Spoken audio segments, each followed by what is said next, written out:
కరీంనగర్ వెళ్దాం. కరీంనగర్లో కూడా చాలామంది రైతులు ఆశపడ్డారు రైతు రుణమాఫీ అవుతుంది అని చెప్పి. కానీ కొన్ని షరతులు పెట్టింది ప్రభుత్వం. ఆ షరతుల వల్ల అందరూ కూడా లబ్ధిదారులుగా మారలేకపోయారు. వాళ్ళు అంటే మాకు కూడా రైతు రుణమాఫీ పూర్తి చేయాలి, మేము కూడా కష్టాల్లో ఉన్నాం, మేము కూడా రైతులమే అని చెప్పి అందరూ రిక్వెస్ట్ చేస్తున్న పరిస్థితి. మరి వాస్తవంగా కరీంనగర్లో ఎంతమంది రైతులకి రుణమాఫీ అయ్యింది, ఇంకా జరగాల్సిన వాళ్ళు ఎంతమంది, అక్కడ రైతులు ఏమంటూ ఉన్నారో మా ప్రతినిధి కరీంనగర్ నుంచి రిషికేష్ అందిస్తారు. రిషికేష్, సహజంగా ఉత్తర తెలంగాణ అంటే కరీంనగర్ ని రైస్ బౌల్ ఆఫ్ తెలంగాణగా అభివర్ణిస్తూ ఉంటారు. రైతాంగం కరీంనగర్ లో మరియు జగిత్యాల ప్రాంతాల్లో పెద్ద ఎత్తున రైతాంగం ఉంటుంది. అయితే రైతు రుణమాఫీ అంశం ఇప్పుడు తెలంగాణ రాష్ట్ర వ్యాప్తంగా ఒక సంచలనంగా మారిందని చెప్పొచ్చు. అయితే ప్రధానంగా రైతు డిక్లరేషన్ సభ పేరుతో కాంగ్రెస్ పార్టీ రైతు రుణమాఫీ ఏకకాలంలో 2 లక్షల రూపాయల రుణమాఫీ చేస్తామన్న హామీతో ప్రభుత్వంలోకి వచ్చింది. ఆ తర్వాత జరిగిన పరిణామాలు నేటి వరకు కూడా ఒకసారి మనం గమనిస్తే అధికారిక లెక్కల ప్రకారంగా 22 లక్షల మంది, దాదాపుగా 22,50,000 పైచీలకు రైతులకు మాత్రమే రుణమాఫీ జరిగింది. అది లెక్కల ప్రకారంగా అధికారికంగా 18,000 కోట్ల రూపాయలు మాత్రమే జరిగింది అనేటువంటిది ఇప్పటికీ ఇది వాస్తవమైనటువంటి ఫిగర్. అయితే రుణమాఫీకి సంబంధించి 3 విడతలుగా కాంగ్రెస్ పార్టీ చేసింది. మొదటి విడతలో 1,00,000 రూపాయల లోపు, ఆ తర్వాత 1,50,000 రూపాయలు, ఏదైతే 15 ఆగస్టు చివరి విడతగా 2 లక్షల లోపు ఉన్న వారికి రుణమాఫీ జరుగుతుంది అనేటువంటి అంశాన్ని తెరపైకి తీసుకొచ్చింది. కానీ ఒకసారి మనం తెలంగాణ రాష్ట్ర వ్యాప్తంగా రైతాంగాన్ని పరిశీలించినట్టయితే SLBC ఏదైతే state level bankers committee meeting లో తెలంగాణ రాష్ట్ర ప్రభుత్వం జరిపినటువంటి మొదటి దఫా చర్చల్లో వారు కూలంకషంగా ఏం చెప్పారంటే దాదాపుగా 49,000 కోట్ల రూపాయలు రైతు రుణమాఫీకి అవసరం పడతాయి. దాదాపుగా తెలంగాణ రాష్ట్ర వ్యాప్తంగా 43 లక్షల మంది రైతులు ఉన్నారనేటువంటిది అక్కడ ప్రతిపాదించారు. కానీ ఆ తర్వాత జరిగినటువంటి కేబినెట్ మీటింగ్ కావచ్చు, బడ్జెట్ కు వచ్చేసరికి దాదాపుగా అది 31,000 కోట్ల రూపాయలకు అధికారికంగా ముఖ్యమంత్రి ఎవరైతే సీఎం రేవంత్ రెడ్డి స్వయంగా ప్రకటించినటువంటి ఫిగర్. కానీ బడ్జెట్ లో మాత్రం 31,000 కోట్లకు బదులుగా 26,000 కోట్ల రూపాయలనే కాంగ్రెస్ ప్రభుత్వం బడ్జెట్ లో పెట్టింది.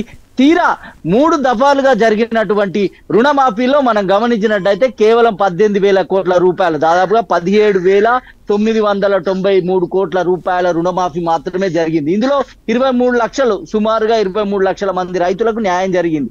అయితే దీనికి ప్రభుత్వం పైన పూర్తి స్థాయిలో అటు బీఆర్ఎస్ బీజేపీ విరుచుకుపడుతుంది. రైతాంగం నుంచి తీవ్ర విమర్శలు అయితే వెల్లువెత్తుతున్నాయి. అటు ఆదిలాబాద్ నుంచి ఖమ్మం వరకు కూడా, కరీంనగర్ లో కూడా పూర్తి స్థాయిలో రైతులు రోడ్డెక్కారు. ఇక్కడ శంకరపట్నం కావచ్చు, ములంగూరు కావచ్చు, అదేవిధంగా జగిత్యాలకు సంబంధించినటువంటి మేడిపల్లిలో కాంగ్రెస్ నాయకులుగా ఉన్నటువంటి రైతాంగం కూడా ఆత్మహత్య యత్నాలకు ప్రయత్నించింది. శవయాత్రలు చేశారు సీఎం రేవంత్ రెడ్డి. పెద్ద ఎత్తున ఒక దుమారం కొనసాగింది. కానీ ఇక్కడ కాంగ్రెస్ ప్రభుత్వం మాత్రం హరీష్ రావును టార్గెట్ చేసింది. రుణమాఫీ చేశాం, 2 లక్షల రుణమాఫీ చేశాం, నువ్వు రాజీనామా చేయాలంటూ ఆయన పైన విరుచుకుపడింది. ఏకంగా ఫ్లెక్సీ వార్ కూడా కొనసాగింది. ఇప్పుడు రాష్ట్ర వ్యాప్తంగా బీఆర్ఎస్ కి తర్వాత కాంగ్రెస్ కి మధ్య ఈ యొక్క రచ్చ అయితే కొనసాగుతా ఉంది. అటు రైతాంగం పెద్ద ఎత్తున స్పందిస్తా ఉంది.